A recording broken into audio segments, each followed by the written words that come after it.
प्रणाम सभी को। आइए आज गीता के अध्याय 12 और श्लोक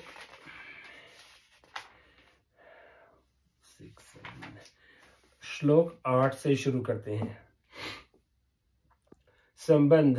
भगवान ने दूसरे श्लोक में सगुण उपासकों को श्रेष्ठ योगी बताया तथा छठे और सातवें श्लोक में ये बात कही कि ऐसे भक्तों का मैं शीघ्र उद्धार करता हूँ।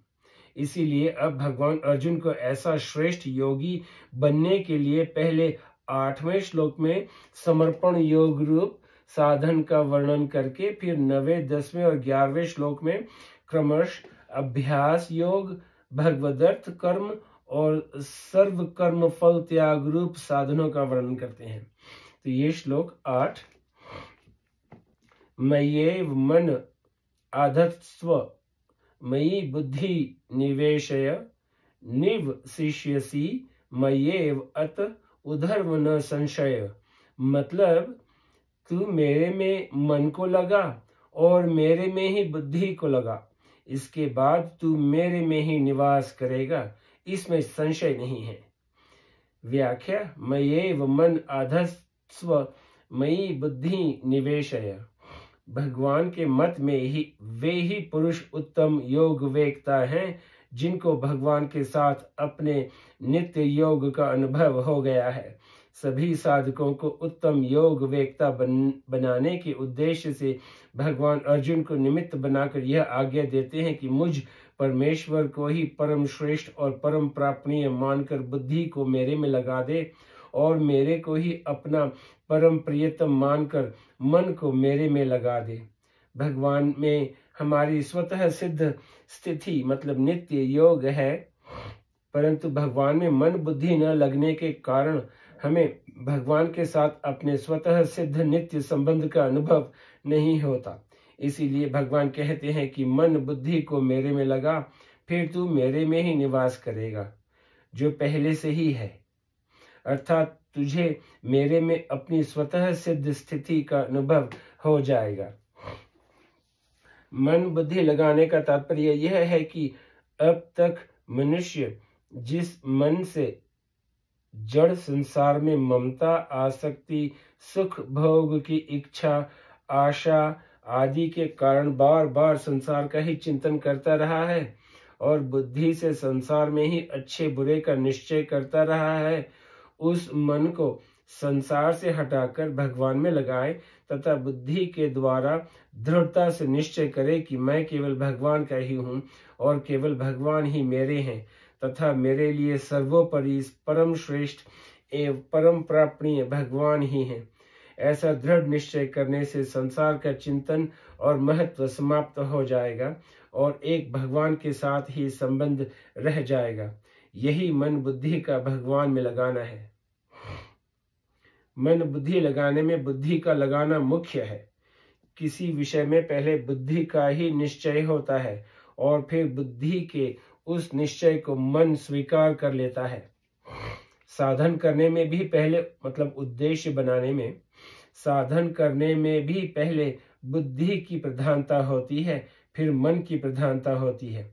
जिन पुरुषों का लक्ष्य भगवत प्राप्ति नहीं है, उनके मन बुद्धि भी वे जिस विषय में लगाना चाहेंगे उस विषय में लग सकते हैं। उस विषय में मन बुद्धि लग जाने पर उन्हें सिद्धियां तो प्राप्त हो सकती है, पर भगवत प्राप्ति का उद्देश्य न होने से भगवत प्राप्ति नहीं हो सकती। अतः साधक को चाहिए कि बुद्धि से यह दृढ़ निश्चय कर ले कि मुझे भगवत प्राप्ति ही करनी है। इस निश्चय में बड़ी शक्ति है।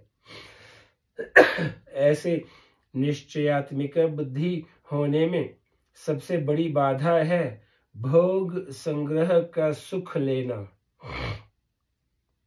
सुख की आशा से ही मनुष्य की वृत्तियां धन, मान, बड़ाई आदि पाने का उद्देश्य बनाती हैं।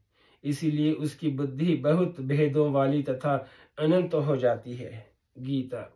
परंतु अगर भगवत प्राप्ति का ही एक निश्चय हो तो इस निश्चय में इतनी पवित्रता और शक्ति है कि दुराचारी से दुराचारी पुरुष को भी भगवान साधु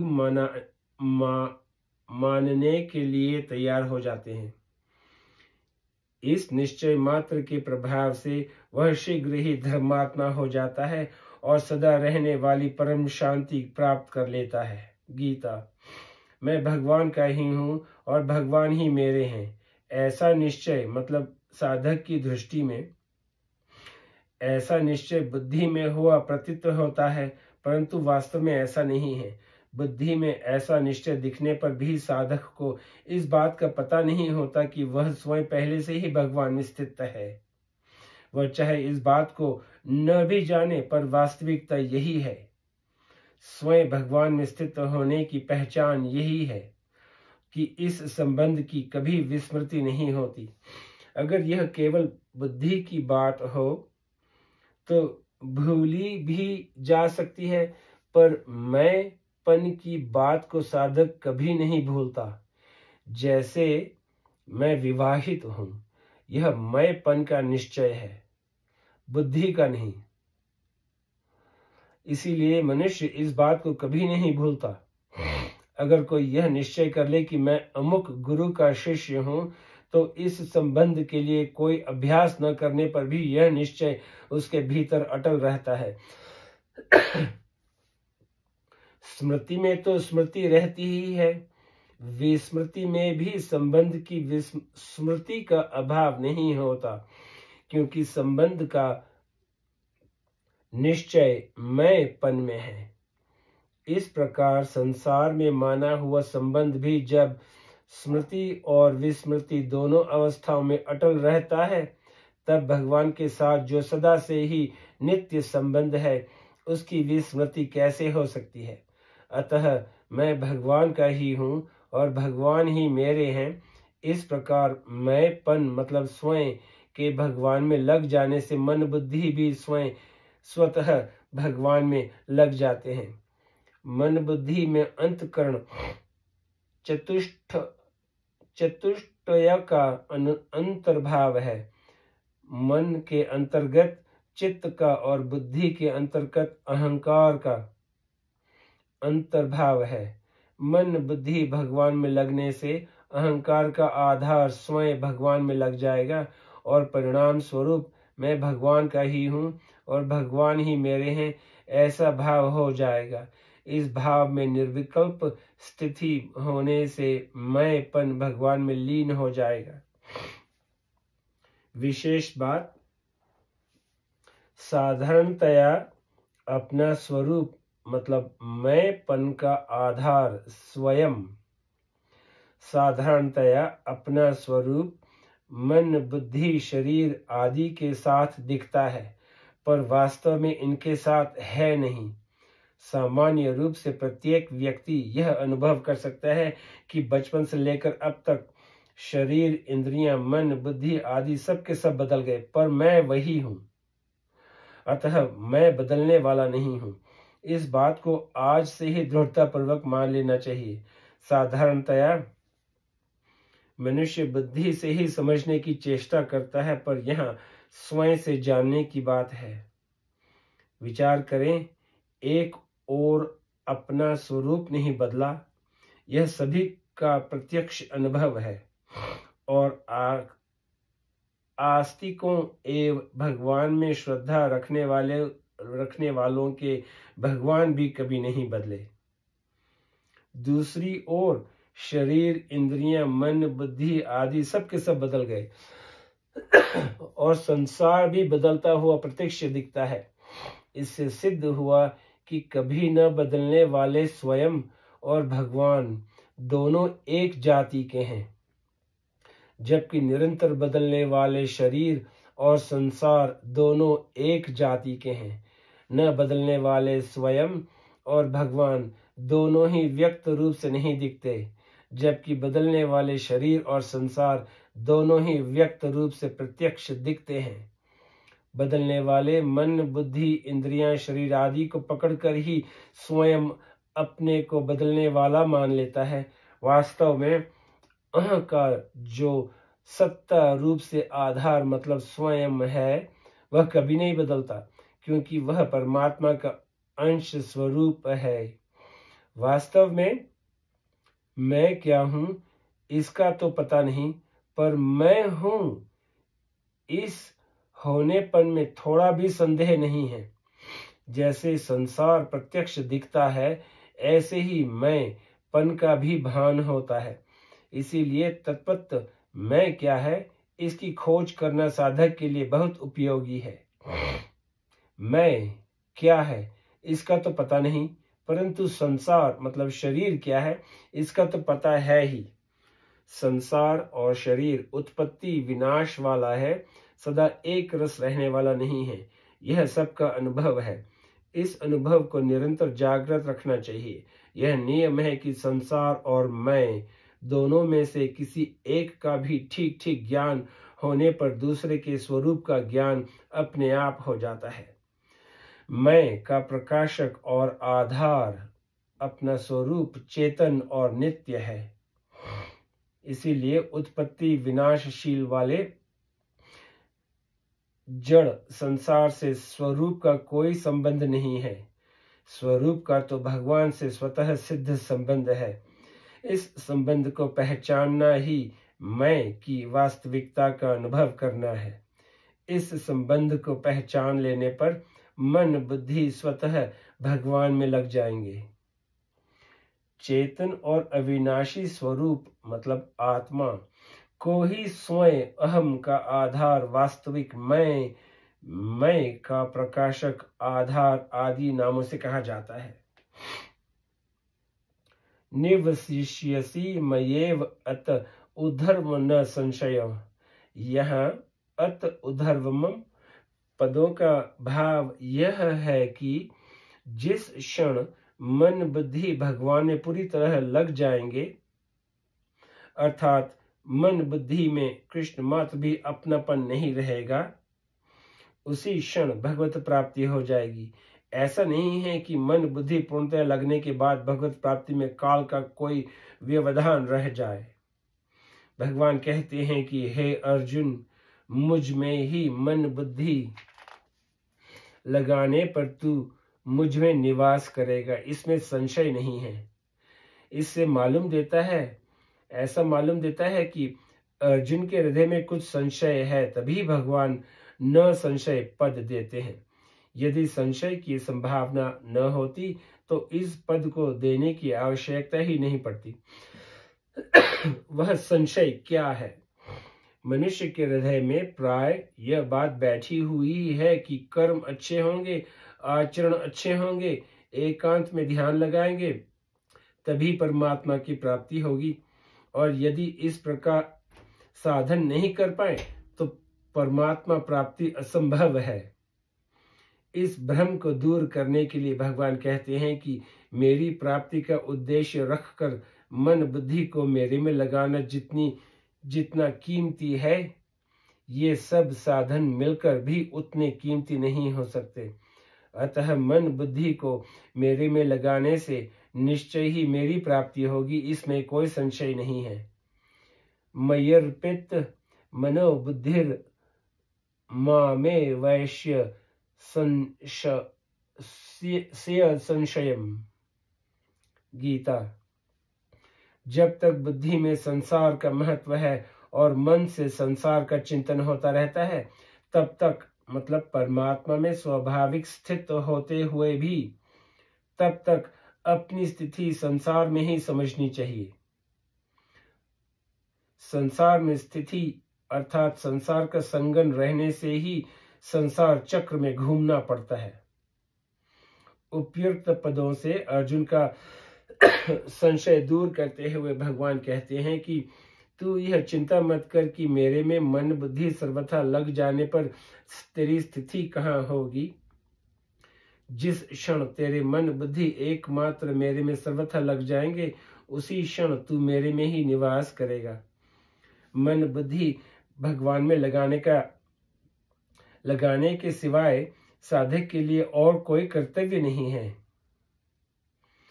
मन बुद्धि लगाने से संसार का चिंतन नहीं होगा और बुद्धि भगवान में लगाने से साधक संसार के आश्रय से रहित हो जाएगा। संसार का किसी प्रकार का चिंतन और आश्रय न रहने से भगवान का ही चिंतन और भगवान का ही आश्रय होगा, जिससे भगवान की ही प्राप्ति होगी।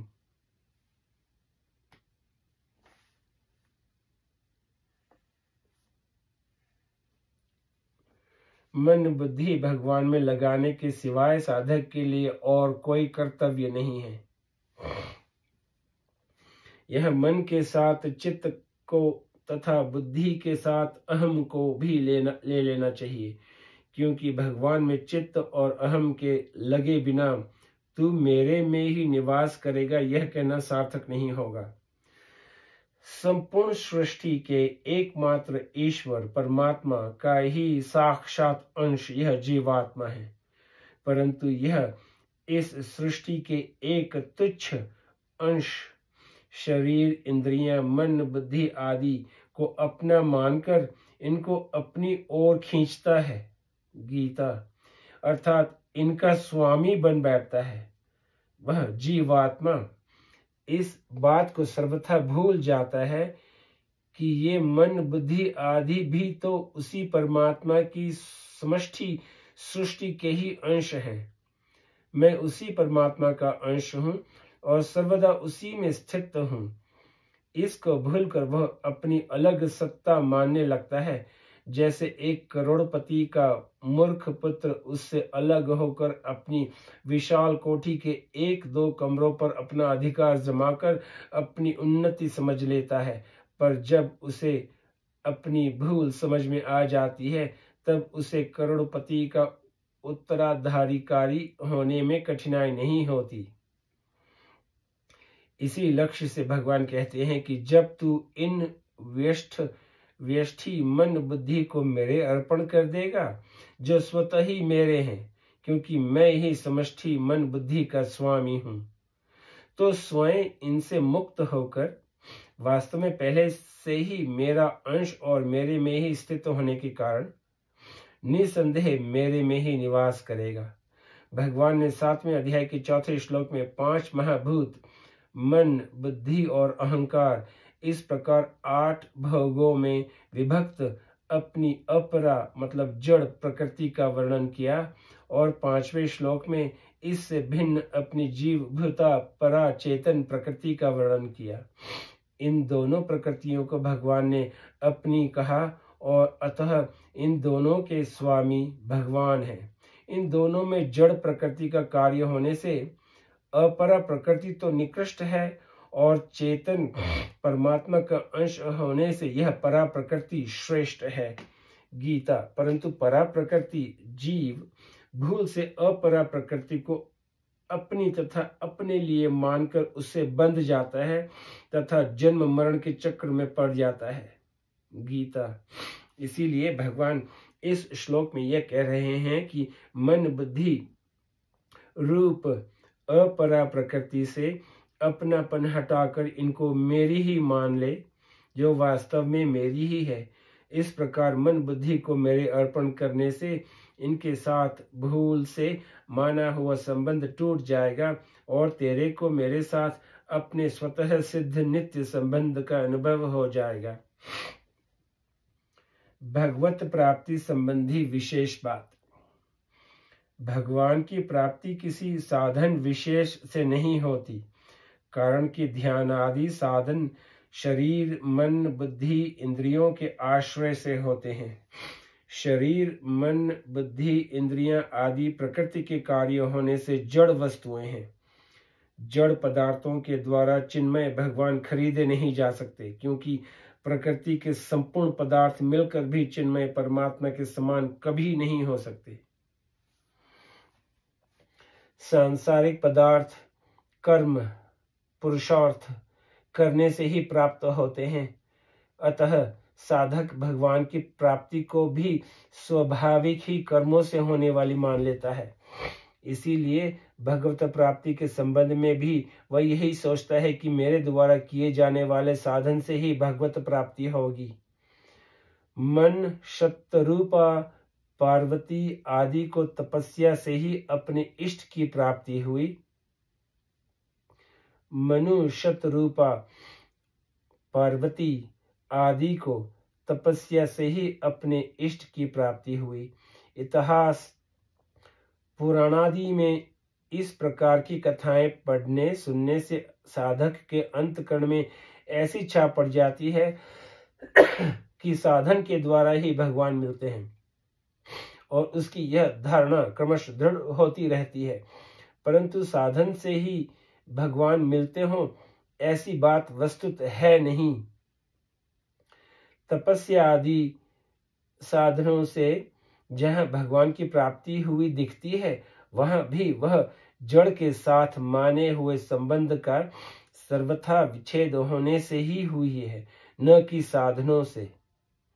साधन की सार्थकता असाधन मतलब जड़ के साथ माने हुए संबंध का त्याग करने में ही है। भगवान सबको सदा सर्वदा स्वतः प्राप्त है ही, किंतु जड़ के साथ माने हुए संबंध का सर्वथा त्याग होने पर ही उनकी प्रत्यक्ष अनुभूति होती है। इसीलिए भगवत प्राप्ति जड़ता के द्वारा नहीं, प्रत्युत जड़ता के त्याग से होती है, संबंध विच्छेद से होती है। अतः जो साधक अपने साधन के बल से भगवत प्राप्ति मानते हैं, वे बड़ी भूल में हैं। साधन की सार्थकता केवल जड़ता का त्याग करने में है। इस रहस्य को न समझकर साधन में ममता करने और उसका आश्रय लेने से साधक का जड़ के साथ संबंध बना रहता है। जब तक हृदय में जड़ता का कृष्ण मात्र भी आदर है, तब तक भगवत प्राप्ति कठिन है। इसीलिए साधक को चाहिए कि वह साधन की सहायता से जड़ता के साथ सर्वथा संबंध विच्छेद कर ले। एकमात्र परमात्मा प्राप्ति के, भगवत प्राप्ति के उद्देश्य से किए जाने वाले साधन से जड़ता का संबंध सुगमता पूर्वक छूट जाता है। आज यहीं पे समाप्त करते हैं, फिर कल श्लोक 9 से शुरू करेंगे। शुक्रिया, नमस्ते।